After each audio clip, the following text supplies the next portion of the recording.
7 years. I waited almost 7 years for Hollow Knight Silksong's release. During the waiting period, I was genuinely thinking a few times whether or not I would unironically live until the release date of the game.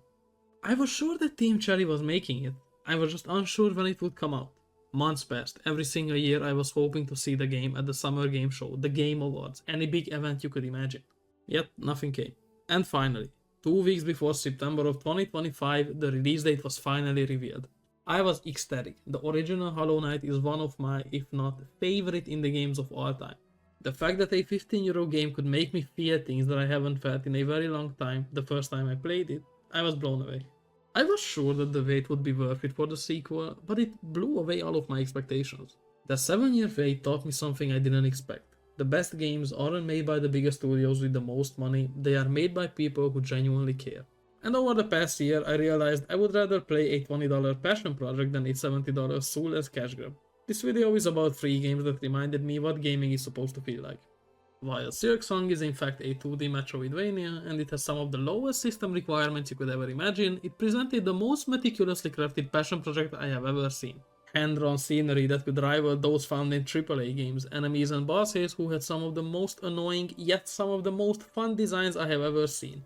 Skills and abilities that made the combat feel even better than it was in Hollow Knight, and all of this for no more than €20.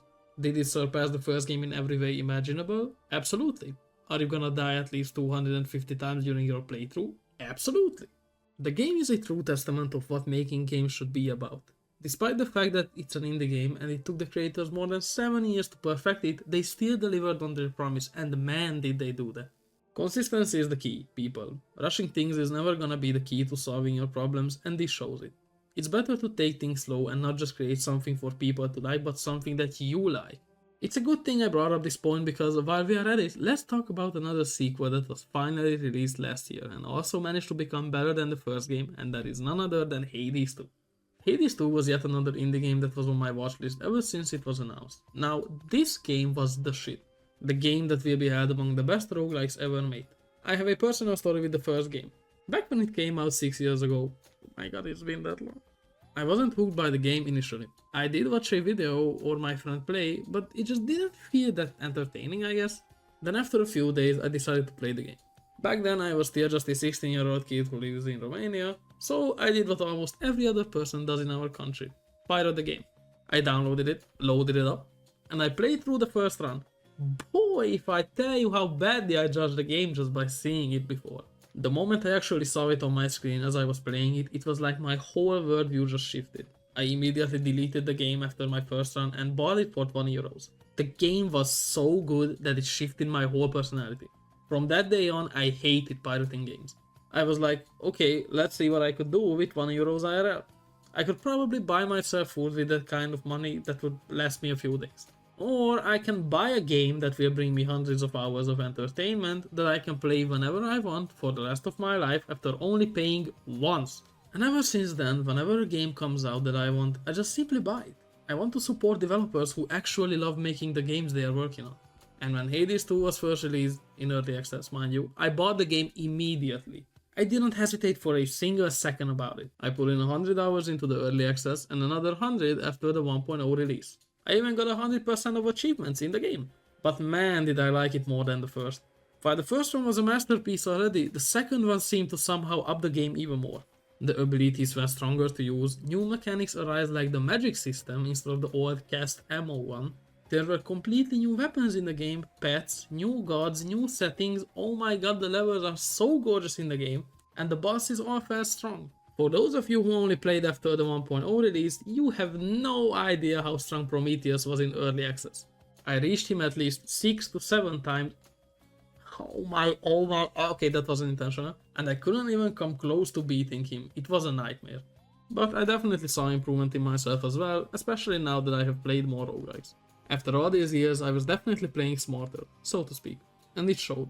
I became much more consistent during my runs in Hades 2.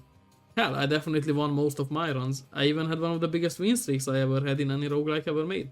Supergiant Games definitely outdid themselves with Hades 2, and it really put it into perspective how indie devs are all about making a game that they enjoy playing as well. While AAA games chase trends, these developers chase their vision. Let's talk about our final gem, and that's none other than Dispatch. This was one of those games that hooked me only after seeing a few videos about it. I think I bought the game just before the release of episode 3 and 4, so only 1 week after the global release, but holy hell did I feel like that scene of the food critic tasting Remy's food. This game was built by a team who barely made ends meet. They had to put all their power into making the game, and there were even times when they weren't sure the game would be finished. Yet they did it, and man did they deliver. The characters in the game are all unique. The whole tone of it is funny, gritty, it has twists, character interactions in a way in which they feel real, a hot lady devil, whom I made a video about, you can check it out if you want. And the most important part is that it's made by ex-Telltale devs. Yes, those Telltale devs. The ones who brought us The Wolf Among Us and The Walking Dead seasons 1 through 4. They formed a new studio called Ad Hoc and brought us 10 hours of peak with their new game. I loved this game straight to the brim and bone. The only flaw? Not enough romance options. Devs, if you're listening, let me date the devil. I was so invested in the characters, despite the short time in which I saw them, that I was actually surprised myself about this. Whenever I finished playing the new episodes every week, I was immediately waiting for when the next one would come out. The same way we all do when we order something new. I couldn't get enough of the characters. My Twitter was literally filled with them, and I loved it. I'm really hoping that we will actually get a season 2 for the game, even if it's not with the same characters, because the people working at Ad Hoc definitely know how to have a good time. The story was well thought out, and the jokes, I swear to God, I don't remember when was the last time I laughed out loud because of a game. Sarcasm was definitely on point during the game, body language as well. This patch reminded me that constraints breed creativity. This team had almost nothing. A tight budget, no guarantees they would even finish the game, but they made something that stuck with me more than any $100 million blockbuster could. Because they cared, and you can feel that in every line of dialogue, every character, and every joke. These 3 games taught me something that goes way beyond gaming. Passion beats budget every time. Whether it's a game, a YouTube channel, a relationship, or a goal, if you're doing it just because you think you're supposed to, it will show. But if you actually care, people feel that, and that's what makes something unforgettable. Sometimes you should just start making something, and figure things out along the way as you go, instead of hyper-focusing on details that don't matter at the start, thus making you waste more money than you should. So yeah, I will take a $20 passion project over a $70 soulless sequel any day. And if you're working on something right now, whatever it is, make it for yourself first. The rest will follow. Thank you for watching this video. If you thought it was entertaining, make sure to leave a like and subscribe for more videos from me. May you all have a nice day, and I will see you soon. Bye bye.